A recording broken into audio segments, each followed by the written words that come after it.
Now, ladies and gentlemen, you can see that I've had a change of scene, but, well, this change is as good as a holiday, I think, but nevertheless, I'm feeling poorly today and have been feeling, and what have I got? Have I got COVID? Have I got the flu? Have I just got a cold? I don't know. But at my age, any one of those could take me. And so I thought, oh dear, oh dear, oh dear, I haven't finished that difficult one, the Mangalore affair. And so I thought I'd better get on with it. Now, the Mangalore affair is the most complicated story of the lot that I have to tell.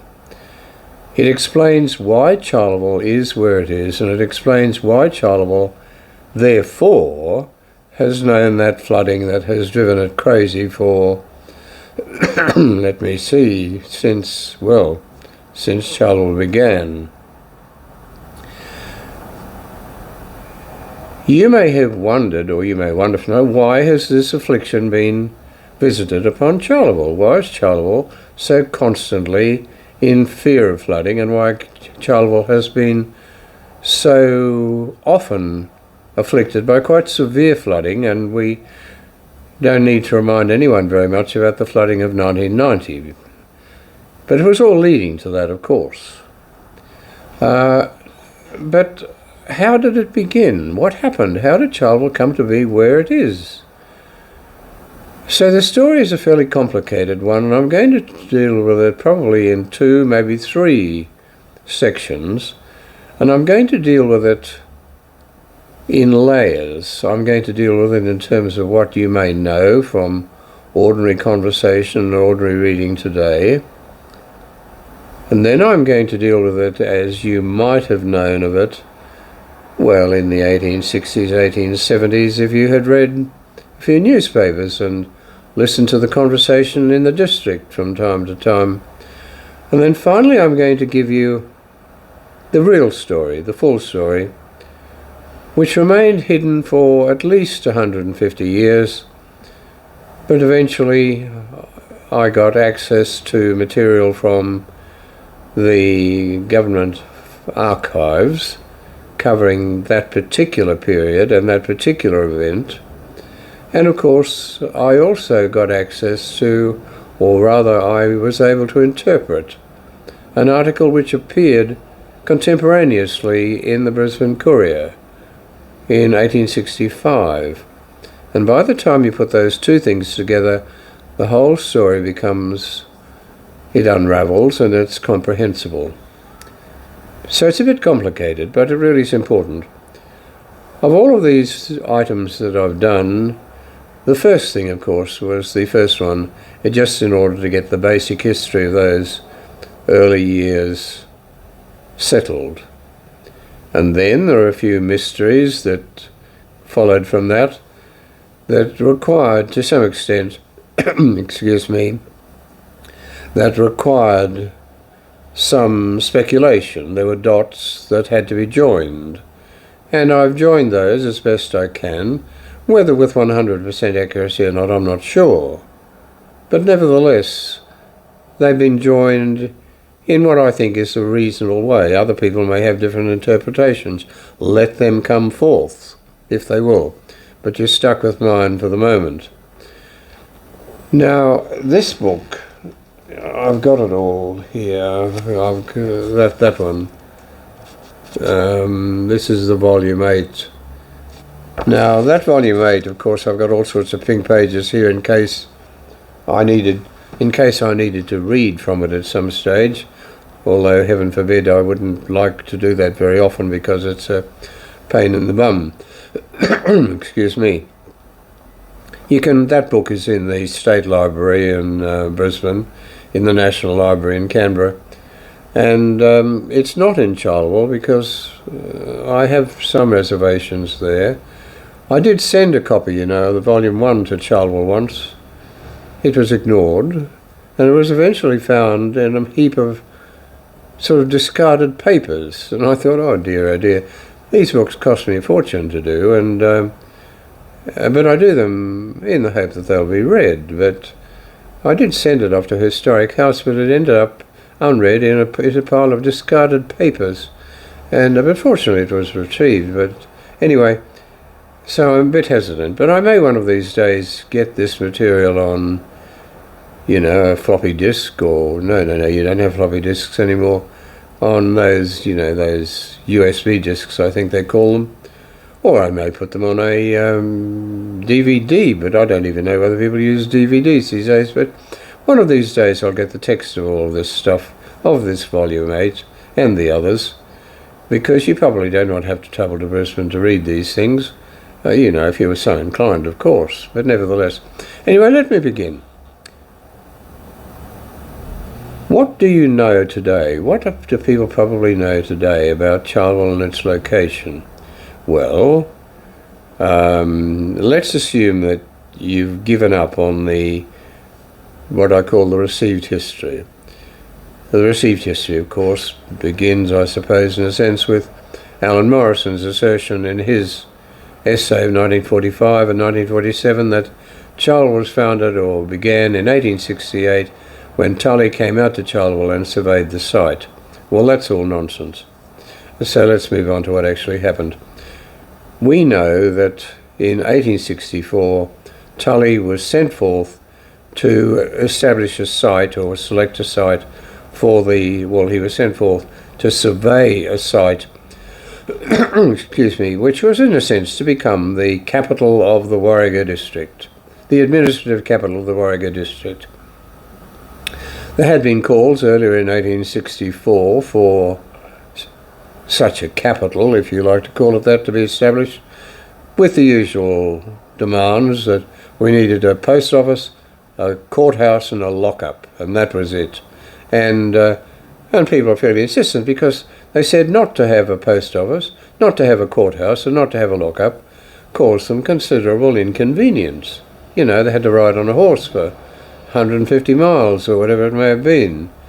And that was no mean feat in those days. It was an intrusion into one's daily routine, I would have thought. But anyway, in 1864, Tully was sent forth to survey a plot for the capital of the Warrego. That's, in a sense, as much as you might know. And you might know then that he chose the site on the Warrego, where Charleville now stands. And what next might you know? Well, you may well know that it was just a reserve. There was no township declared and no township surveyed. And Tully had nothing to do with the later surveying of the township. He only surveyed the reserve. You may well know that the actual township survey was done in 1866, late 1866, by H.M. Chester. And he produced the survey plan of the new, if you like, Charleville town in a map that's numbered in the archive C1401. And that shows where the township was located with some precision. But it showed it was a place of no great magnitude. It showed a town existing between Will Street in the south and to about Burke Street in the north, and then adjacent on either side to what we now call Alfred Street, one side on the river and one side towards the east. And that was the work of H.M. Chester. But with that survey done, it was then possible to have land sales, and so the land sales occurred in September, late September, 30th of September of 1867. And so the survey was a little curious. If you have a look on that particular map, you'll find that the blocks on the riverside were 3 roods, or 1 perch, I think, which amounted to about 0.8 of an acre. And on the other side of the road, the blocks, that's what became in that map section 2, the blocks in section 2 are 1 acre. Well, you'd think, well, why the difference? Why didn't you have 1 acre on either side? Well, Chester had a problem because he had to survey in such a way that people who had erected what they called improvements on the land on this reserve had to be fitted in somehow or another or the survey had to fit them into discrete blocks which had some notion of equality of size about them, and that's why you get 3 reeds, 1 perch, and then he was able to fit, I think, 9 blocks in that section 1. Allotment 1 was down there near the post office, the current post office, and block 9, or allotment 9, was up there near Burke Street, which of course led down to the main crossing, what for a time was known as Miller's Crossing, or probably at that time more likely to be the upper crossing.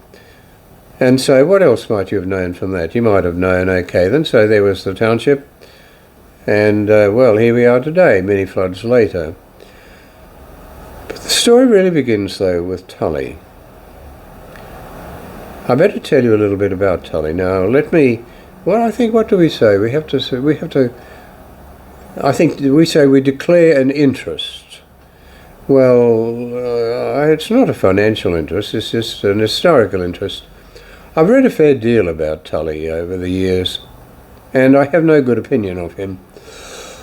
I try to think of something nice, but I really can't find anything very nice at all. Let me tell you Tully's story as I understand it. Tully, well, I mean, if you listen, they say Tully was born in Charleville, or they say maybe his mother was born in Charleville, or something like that. But Tully was not of the major aristocracies of Ireland, but he was certainly of what they call the Protestant ascendancy. And his mother was born in Wilton Castle, where it's been tarted up, of course, these days, and you can, well, a few months ago, you could stay there in the Alcock suite, because Tully's mother was an Alcock. You can stay in the Alcock suite for £250 a night. Okay then. Of course, the place has been tarted up. During the Troubles in Ireland, the place was wrecked for, intertribal reasons, and one can well imagine that. And Tully was born well. He was not a child of the earth, I can tell you. And when he finished his schooling, he went off to Trinity College in Dublin. And of course, Trinity College in Dublin was the bastion of the Protestant ascendancy. And as far as I can tell, I had a look at the requirements of the Bachelor of Arts degree, which Tully obtained. It must have been 1863. No. Oh no, a little bit earlier, in the 1850s. But the arts degree requirement at that stage required a certain knowledge of, say, science and mathematics, but that was like sort of, secondary. And as far as I can tell, I suspect that Tully was trained in theological studies, because Trinity College was the training ground for the Church of Ireland ministers, and I suspect that Tully's training in the Trinity College was probably, but I can't guarantee this, but I assume from the little bits that I read that Tully was, his major studies in his arts degree was religion or theology or whatever they may have called it at the time. Anyway, he finished that, and barely had he finished his degree at Trinity College, he sort of finished, and then he found a boat. The boat was a convict boat, and it had about 350 passengers on board, mainly convicts and their families, well, all convicts and their families, and he was the chaplain. And so he got a job as a chaplain, heading off to Van Diemen's Land. And so the chaplaincy probably fitted in with his religious orientation, if you like. Wait a moment, I'm about to cough. I have to have a swig.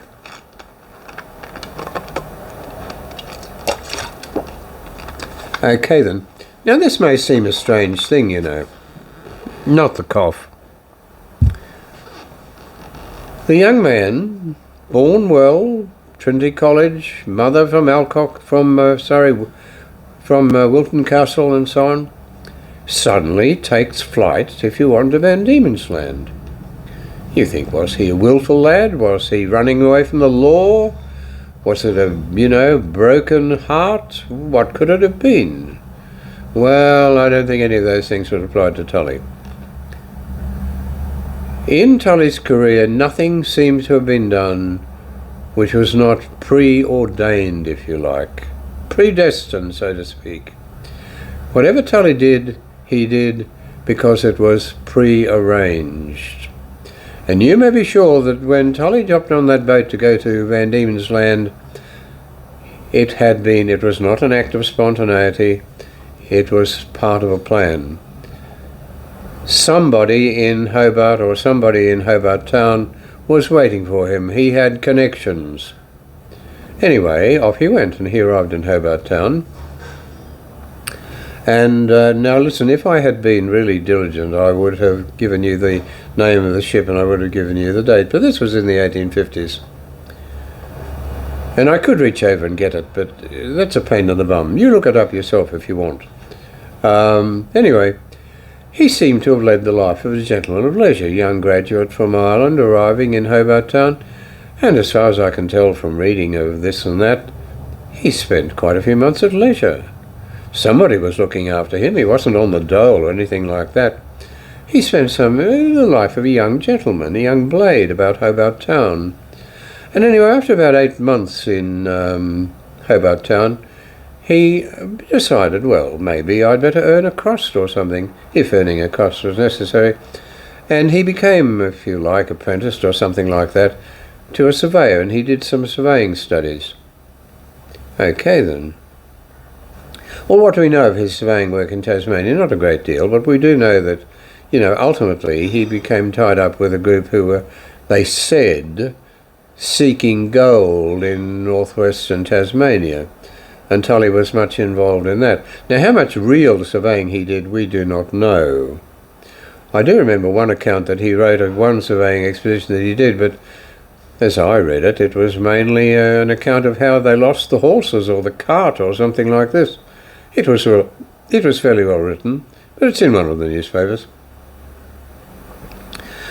As I understand the gold search, if you like, at that time, now remember, of course, there was gold found in Victoria, but maybe people were indeed hoping to find gold in Tasmania. But the search for gold in Tasmania was not the sole interest of the people. There was apparently an expansion of free settling, or free settlers, in that part of Tasmania, and the establishment, if you like, the established families, were not too keen on this business of free settlement. And they wanted to thwart free settlers as best they could, and they were able to thwart it through the provisions of the mining acts and so on. And so if you went out and you declared, mining right over a certain area, you could thwart the free settlers. Well, the actual details of that, it wasn't really worth my going into, but nevertheless, that's the story that's told by one of the PhD people in her thesis for the University of Tasmania, in more modern days, of course. And so he spent until, well, that was up until about 1862, I think it was. And, well, he was a young blade about town, and he became one of the founding members of the Hobart Club. This was a club for the gentry. You and I wouldn't have been in it. And I'm trying to think, in Charleville, who might have been in it? Oh, well, go to the Warrego Club of the 1940s. You may have found people. Oh, there we are, the Warrego Club of Charleville of the 1940s. You can remember those mustachioed gentlemen in the, cowcocky outfits and so on. With the birdcage out in front, of course. But I dare say that the Hobart Club in Tasmania was rather more grand than that. And anyway, naturally, of course, Tully was one of the foundation members of that. But he had good luck, He married the daughter of Simeon Lord. Well, that was marrying into the royalty, I can tell you, because Simeon Lord, he was Simeon Lord Jr., he was the son of Simeon Lord Sr., one of the rich men, one of the great wheeler dealers of Sydney, and a very, very rich man and well and truly set up.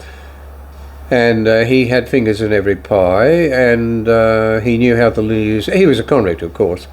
He knew how to lead the. He knew how to use the law, and but he knew one other thing. He knew that if he was going to make it, into eternity, what he needed to do was to make sure that his sons became members of the colonial gentry.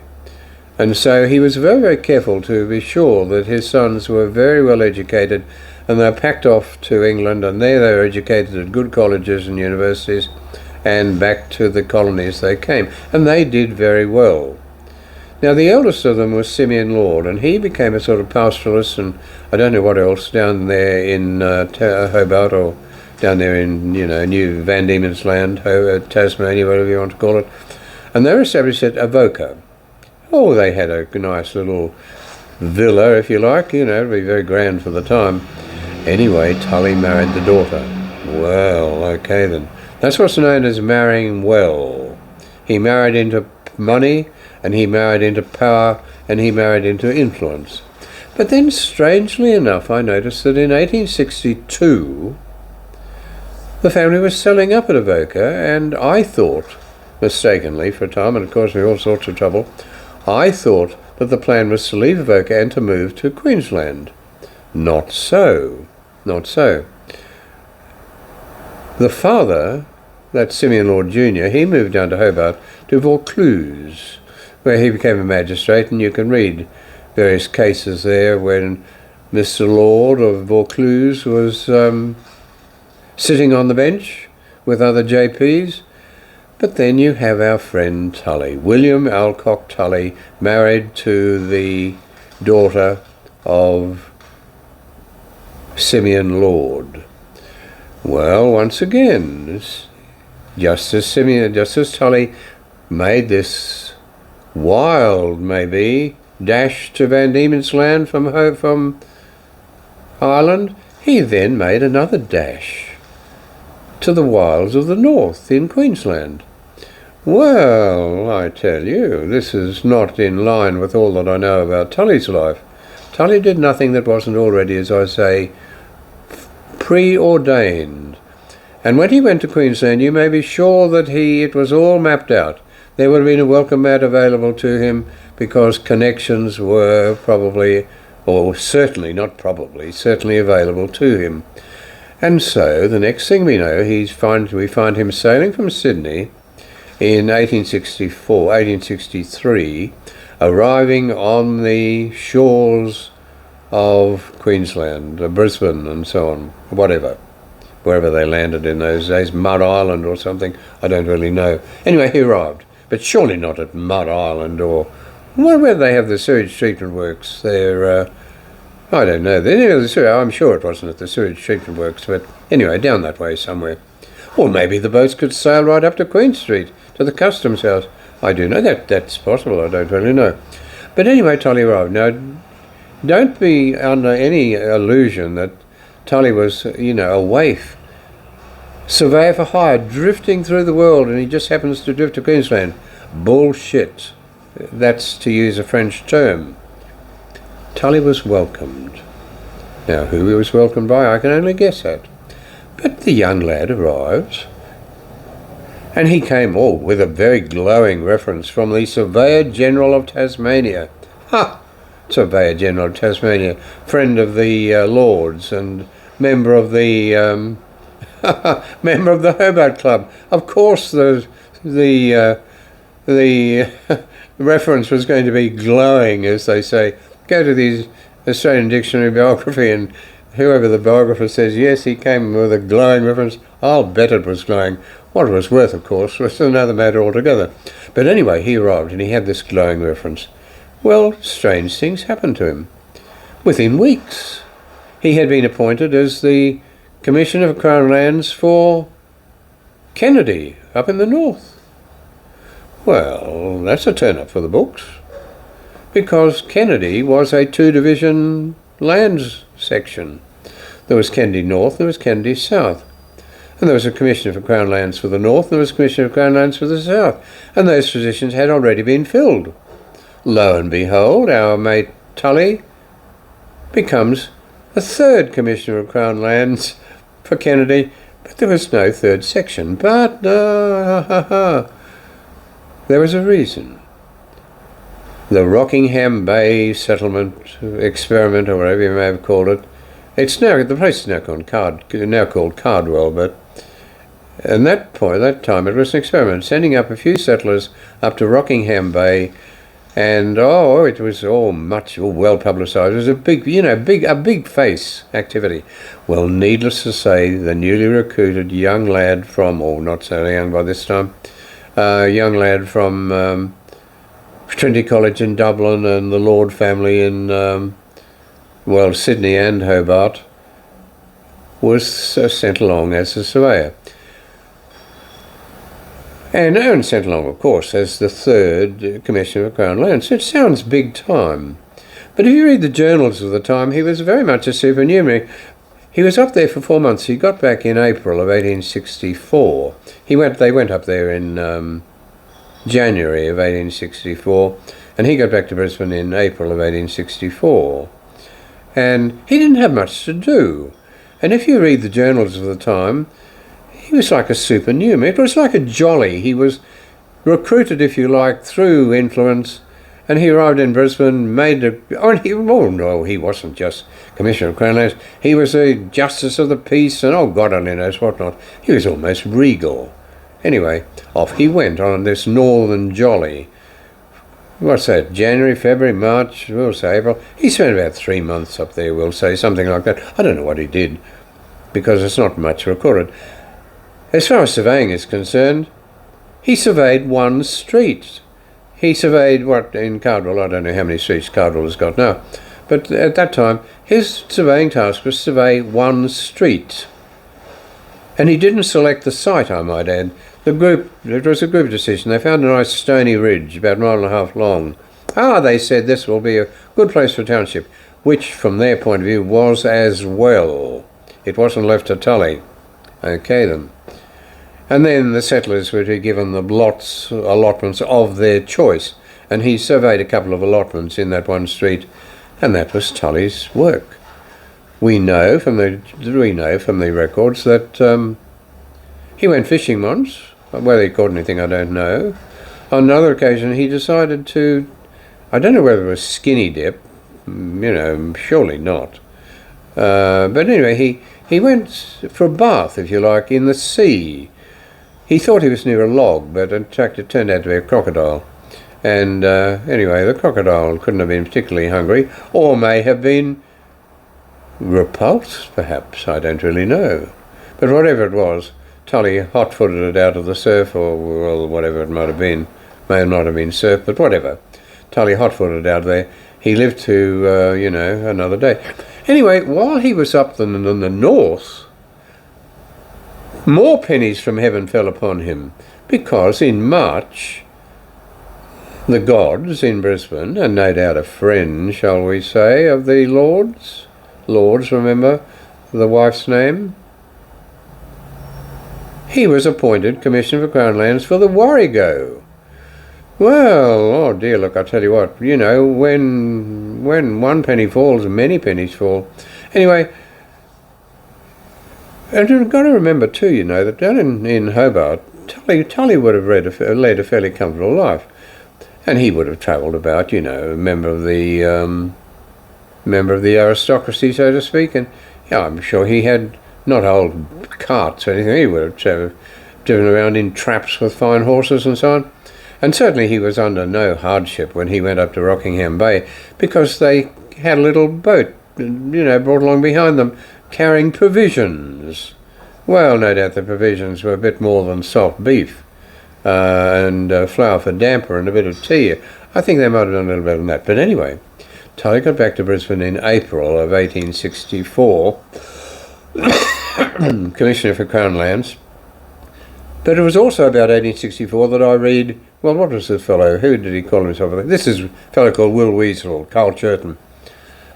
But at this time, he wrote a letter to the Courier Mail. Wait a minute, another swig. I think he was calling himself a correspondent from Upper Warrego.